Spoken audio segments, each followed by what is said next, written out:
we're going to make a budget envelope, and hopefully you can help me make it even better. So if you're looking for a way to control your spending or just want to track your finances, this system can work for you.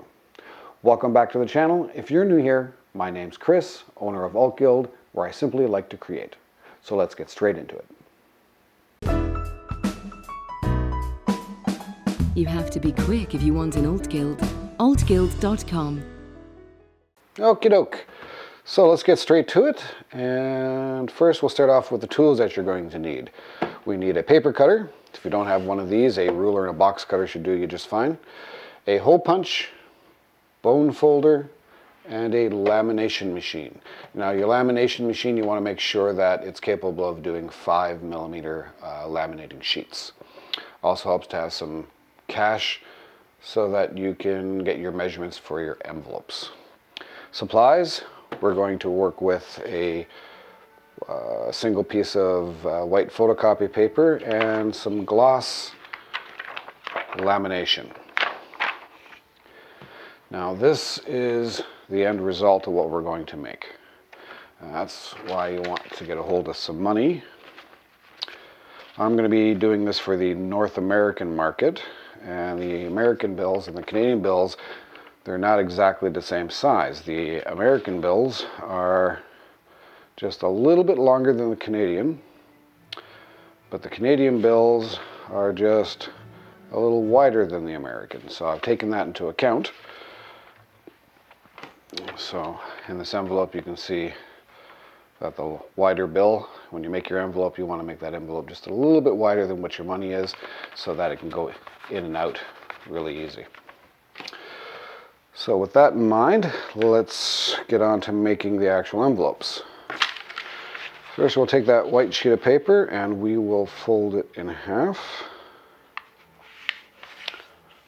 And we'll take our bone folder. Now if you don't have a bone folder, you can always take like the handle of a butter knife and give that crease a nice good rub. That nice crisp edge will help reduce the possibility of any bubbles that might happen inside your laminate.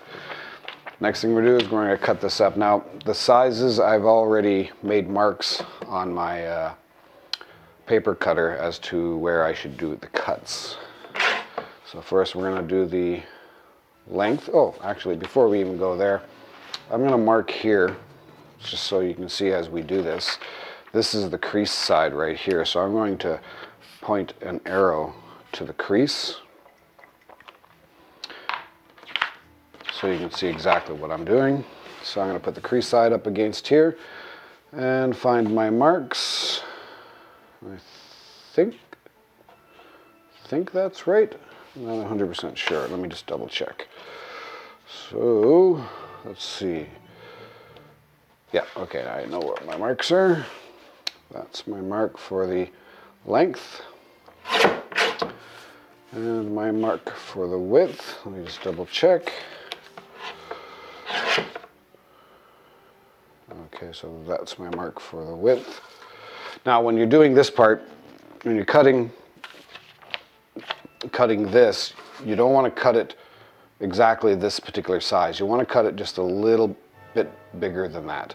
And I'll show you the reason why later on. So let's get that cut. That looks good. And there we go. That's going to be our envelope. So I'll put that here. Now we'll grab our glossy laminate. I selected glossy because the glossy you can write on. And when you're getting your laminate, the laminate will come with a one edge sealed by the manufacturer already. And that's really good because what you do is you take your paper and you slide it in, and you want to get it all the way over to the end, but you want to leave about 1/8 of an inch. It's approximately 2.5 to 3 millimeters away from the edge of the plastic. You're going to have that same distance on this side as well when you're done. So it's take me a minute here to get this lined up perfectly. That looks good. Yeah, so here's your envelope, and there's a 1/8 area here and a 1/8 area here that's sealed on both sides. So now that we got in here, I've already got my machine warmed up, so we'll fire this through the laminator. And this will take about a minute. I will possibly fast forward this. Remember that, Chris, in the editing?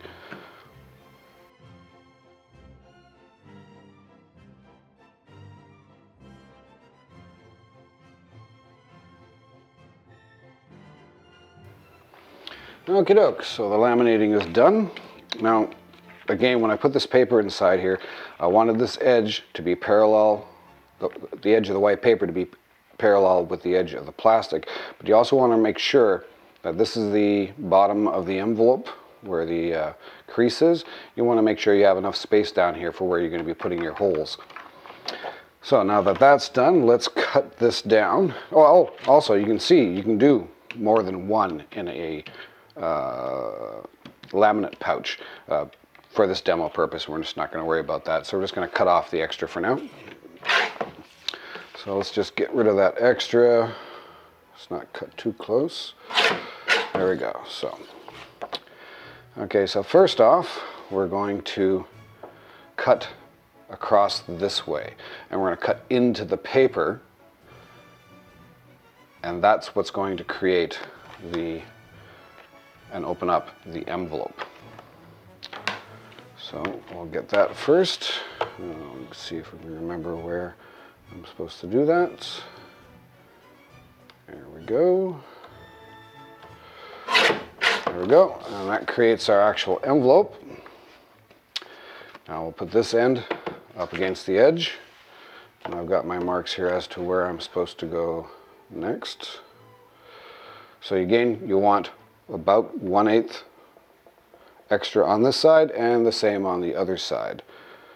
That looks about right. Perfect. Now we got the width. Again, I've got marks on here. Let me just double check. I got so many different marks on there, I get them confused. So it's that.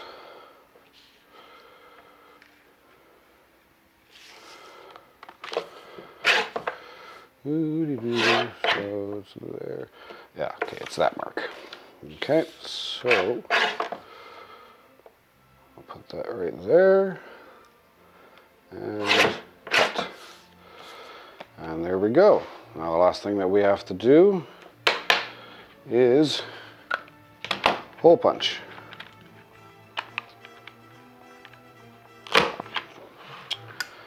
There we go.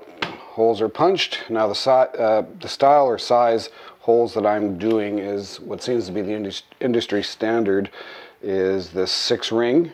I believe it's called A6 or personal. Don't quote me on that exactly. I think personal is the correct. The main thing is that these 2 center rings here, from the center of this ring to the center of this ring, should be exactly 2 inches. And if I got that all right, we should be able to just slip this in here, and voila, there's our first envelope. Now this is where I need your help. I need to know what kind of categories do you want. Mortgage, groceries, car insurance, things like that. Also, the material. People are doing all kinds of different things out there. I'm just using the white paper right now. What do you want? Black paper? Do you want colored paper of some kind? Do you want some decorative aspects to this? That's where I'm not sure, and it would be helpful. You can leave in the comments any of your thoughts regarding the actual design or materials that I should use.